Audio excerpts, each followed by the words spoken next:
في الحلقة القادمة من باب الحارة. يمين الله،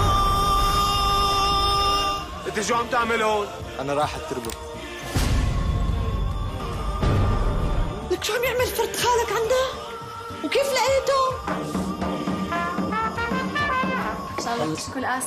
بعيد شفت لي هالعشاء ما احلى. ولك يا لك كول بنعملوش مع انتاكم ان شاء الله الف صحه وهنا. يعني هيك مجتمعين وحابين نحكي مع بيت العيلة.